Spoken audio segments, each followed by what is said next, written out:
और शिकार ना मिलने पर निराश होने से तो अच्छा है कि दूसरों पर नजर रखा जाए और जो भी जानवर शिकार करके खाना लाएगा उसका खाना चुरा कर अपना पेट भर लूंगा। ये सोचकर वो पेड़ से नीचे उतर आया और खाना चुराने लग गया।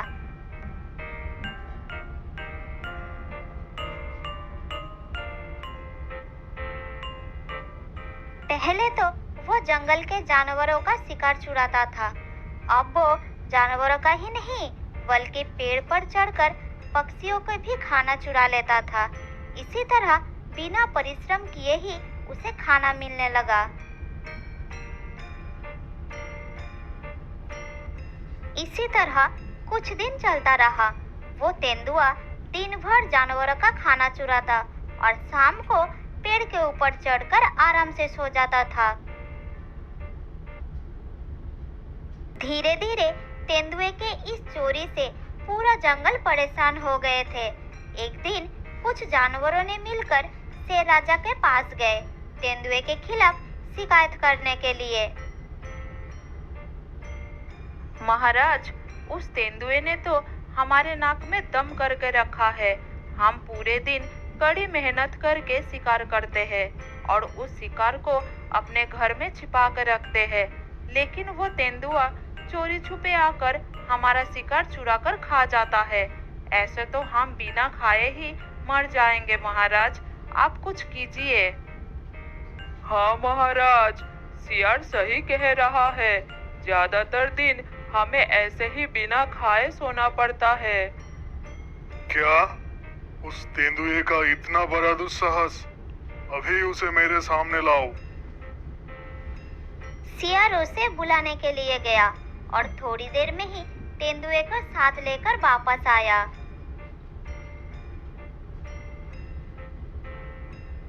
महाराज, आपने मुझे सुबह सुबह बुलाया, क्या बात है महाराज?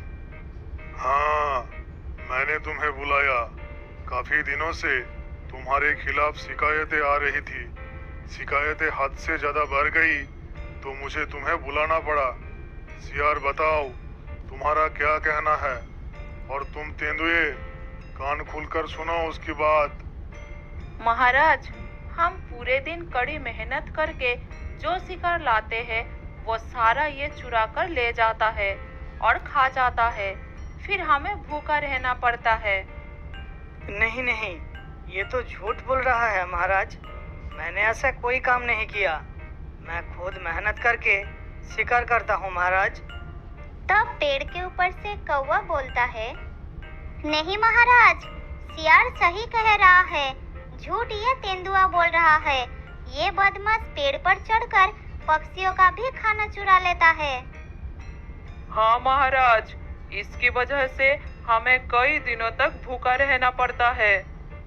मुझे समझ में नहीं आ रहा है कि ये सब मेरे खिलाफ झूठ क्यों बोल रहे हैं। झूठ ये लोग नहीं, तुम बोल रहे हो। मैं भी तुम्हें आज तक शिकार करते हुए नहीं देखा, लेकिन पेट भर भर के खाते जरूर देखा है।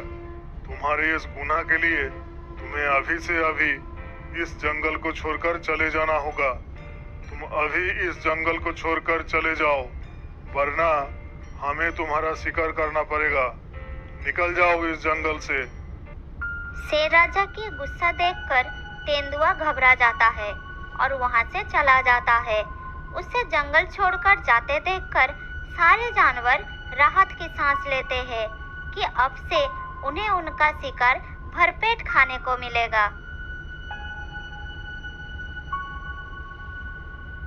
इधर अंदर ही अंदर जंगल के जानवरों के प्रति गुस्सा लेकर तेंदुआ जंगल को छोड़कर चला जाता है।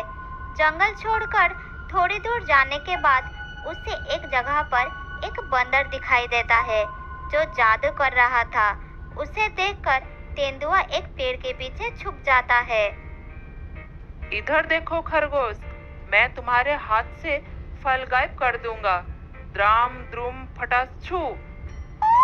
हिरन भाई, खरगोश का फल दे दो। अरे ये क्या? मेरे पास कोई फल नहीं है।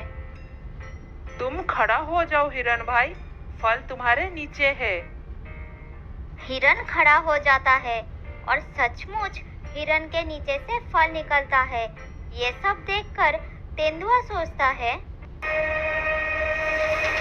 अगर ये जादू मेरे हाथ आ जाए तो मैं बैठे बैठे भरपेट खा सकता हूँ और उस जानवरों से बदला भी ले सकता हूँ।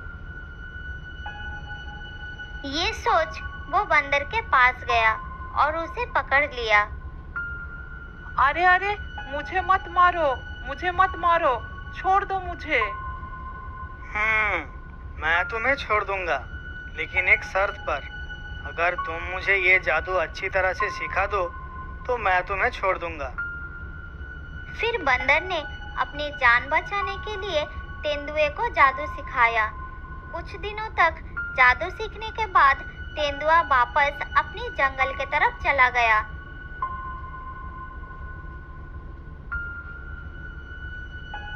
जंगल में प्रवेश करते ही सबसे पहले उसने सियार को देखा, जो झाड़ियों के पीछे एक शिकार को पकड़कर खा रहा था।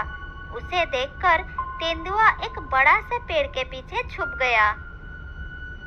अच्छा, यही है वो सियार जिसने शेर राजा से मेरी शिकायत किया था। अब मैं तेरा शिकार खा जाता हूँ, तू भूखा ही रहेगा। ये देख मेरा कमाल। द्रम द्रुम फटास छू। अरे ये क्या, मेरे पंजे से मेरा खाना कहाँ गया? द्रम द्रुम फटास छू।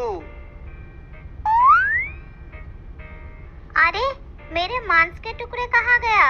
अभी तो मेरे सामने ही था। द्रम द्रुम फटास छू। अरे मेरा खाना कहाँ गया? मैं तो अपने दांत में पकड़ कर रखा था। फिर सारे जानवर एक जगह इकट्ठा होते हैं और इस विषय पर चर्चा करने लगे। मेरे चोंच से तो हवा में ही मेरे मांस का टुकड़ा गायब हो गया। मैं अपना शिकार दांत में पकड़ कर रखा था, तभी मेरा शिकार गायब हो गया। मैं कुछ नहीं समझ पाया, ये सब कैसे हुआ? मेरा शिकार भी अचानक गायब हो गया, लेकिन ये सब कैसे हो सकता है? ये सब इस बड़े से पेड़ के नीचे हुआ है। मुझे लगता है इस पेड़ पर कोई भूखा भूत रहता है। ये लोग मुझे भूत समझकर डर रहे हैं। अगर मैं सचमुच भूत का नाटक करूं, तो ये लोग डर के मेरे लिए कुछ भी कर सकते हैं। मुझे इन सब को और भी डराना होगा। हाँ, मैं भूखा भूत हूँ। अब मैं एक एक करके पूरे जंगल के जानवरों को खा जाऊंगा। अगर तुम लोग नहीं चाहते कि ऐसा कुछ हो, तो रोज शाम को सूरज ढलते ही मेरे लिए भरपूर खाना लाकर इस पेड़ के नीचे छोड़कर चले जाना, वरना तुम और तुम्हारे जंगल के जानवरों को मैं एक एक करके खा जाऊंगा। नहीं नहीं भूत भाई, हमें कुछ मत करना। हम रोज सूरज ढलते ही आपके लिए खाना रख कर चले जाएंगे। नहीं नहीं भूत भाई, हमें कुछ मत करना। आपने जैसा कहा हम ऐसे ही करेंगे। रोज सूरज ढलते ही आपके लिए इस पेड़ के नीचे खाना रख देंगे। हाँ हाँ भूत भाई, रोज आपके लिए खाना रख देंगे। आप सिर्फ हमें कुछ मत करना। तो जाओ, आज ही सूरज ढलते ही खाना रख देना, वरना तुम जानते हो मैं क्या करूंगा। और सुनो, खाना रखने के बाद बिल्कुल पीछे मुड़कर मत दिखना, नहीं तो गायब हो जाओगे।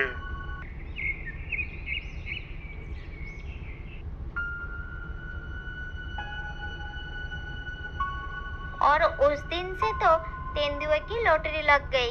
जंगल के छोटे मोटे जानवर भी नहीं, बड़े बड़े जानवर भी उस भूत से डरने लगे और खुद मेहनत करके लाए हुए शिकार उस पेड़ के नीचे रख जाते।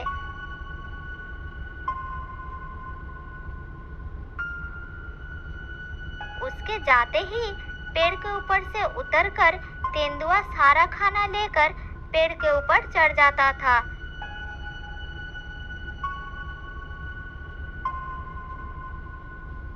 फिर खाना खाकर आराम से सो जाता था और सुबह होने से पहले ही चुपचाप पेड़ से उतरकर चला जाता था। ऐसे ही कुछ दिन गुजर गए।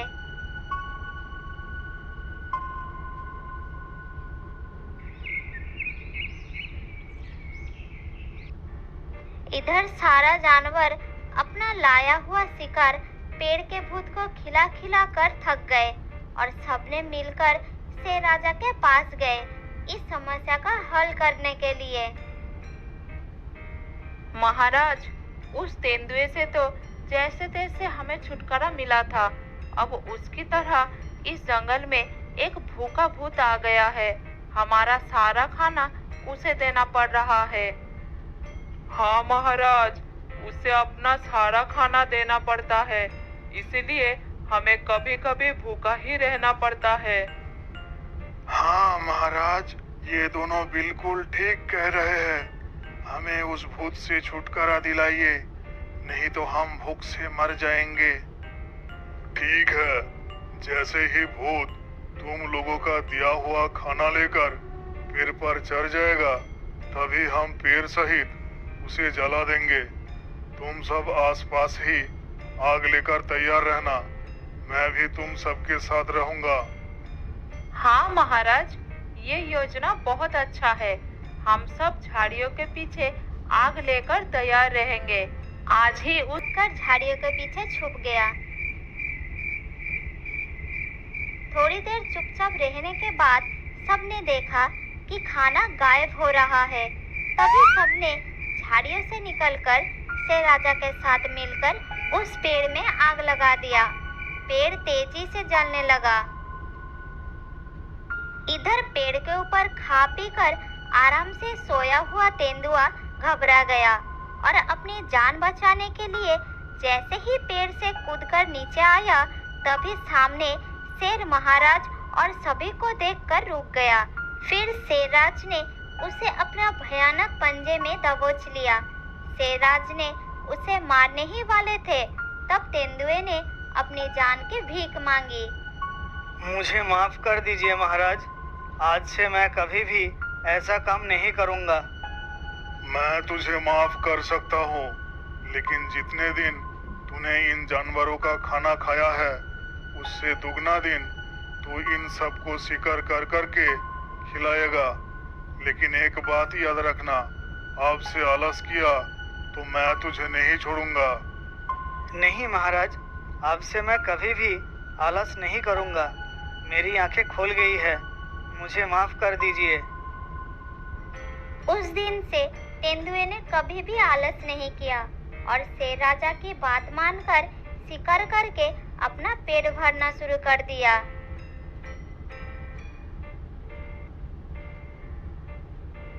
बहुत साल पहले की बात है। एक जंगल में लीला नाम की एक गाय रहती थी जो गर्भवती थी। उसका एक साथी बैल जिसका नाम था शिवा। दोनों एक दूसरे से बहुत प्यार करते थे। वो सब एक झुंड में रहते थे। जब भी सब घास चरने जाते तो एक साथ एकजुट होकर जाते थे, क्योंकि उस जंगल में जंगली जानवरों का बहुत ज्यादा खतरा था।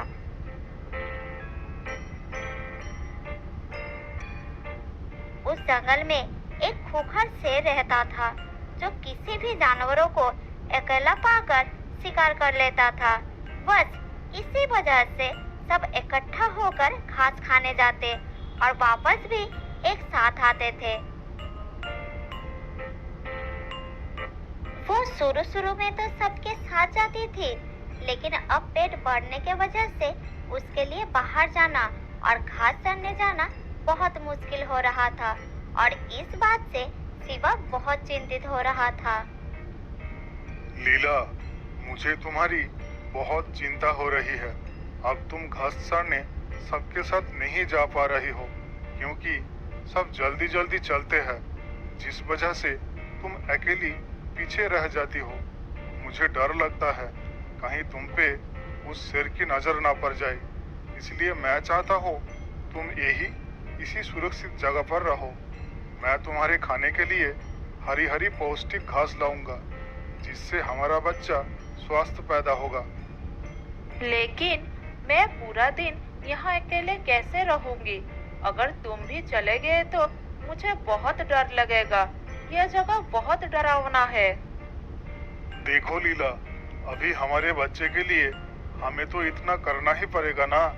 बस थोड़ी दिनों की बात है, हमारा बच्चा आ जाए, वो थोड़ा बड़ा हो जाए और वो हमारे साथ घास चरने जाए, फिर सब ठीक होगा। ठीक है, जैसा तुम कहो, लेकिन जल्दी वापस आना। मुझे अकेला अच्छा नहीं लगेगा। उस दिन के बाद से लीला को शिवा ने एक सुरक्षित जगह पर रखने लगा, ताकि उस शेर की नजर लीला पर ना पड़े और वो बाकी जानवरों के साथ दूर जाने लगा। सारे दिन जंगल में घूमकर अपना पेट भरने के बाद शाम के समय जब वो घर लौटता था, तब वो लीला के लिए भी हरी हरी घास लाता था।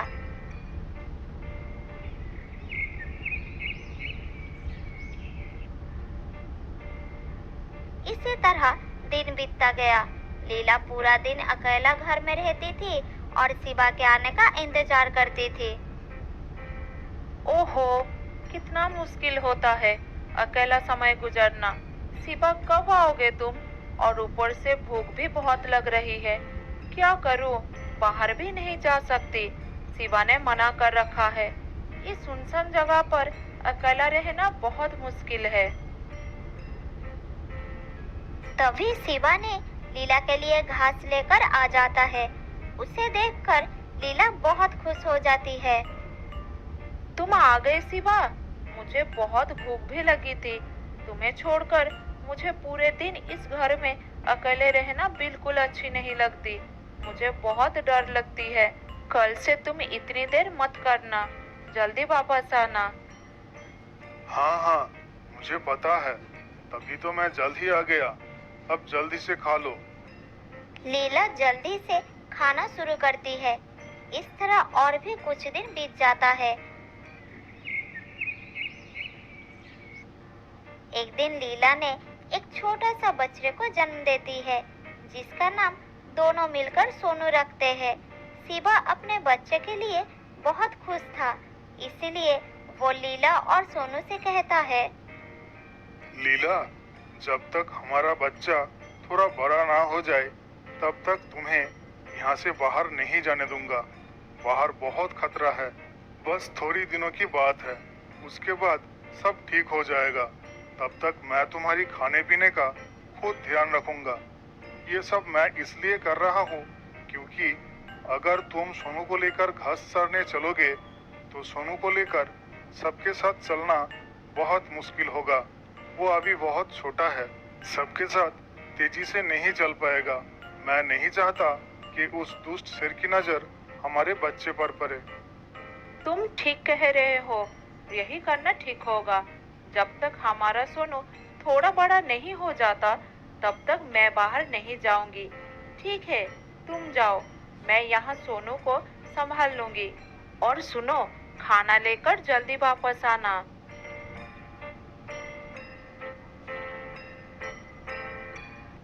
लीला ने शिवा की बात मान के अपने घर पे ही रुकती है और शिवा रोज की तरह खाने के बाद अपनी पत्नी के लिए घास ले आता था। लीला अब पहले की तरह घर में अकेली नहीं रहती, उसके साथ उसका बच्चा भी था, इसीलिए पूरा दिन बच्चे के साथ व्यस्त रहती थी, उसी की देखभाल करती थी और दूध पिलाती थी। इसी तरह सब कुछ ठीक ठाक चल रहा था। एक दिन सोनू अपने माँ से कहता है, माँ माँ, सब बाहर जाते हैं, पिताजी भी बाहर जाते हैं, बस मैं और आप यही बंद क्यों रहता हो? मुझे भी बाहर जाने का मन करता है। चलो ना माँ, मुझे थोड़ा बाहर घूमना है। मैं बाहर का नजारा कभी नहीं देखा है माँ। हाँ बेटा, मन तो मेरा भी बहुत हो रहा है। काफी समय से मैं भी बाहर नहीं गई हूँ। पर तुम्हें पता है, इस जंगल में एक दुष्ट शेर रहता है। वो हमें कोई नुकसान ना पहुँचाए इसलिए तुम्हारे पिताजी ने मना कर रखा है।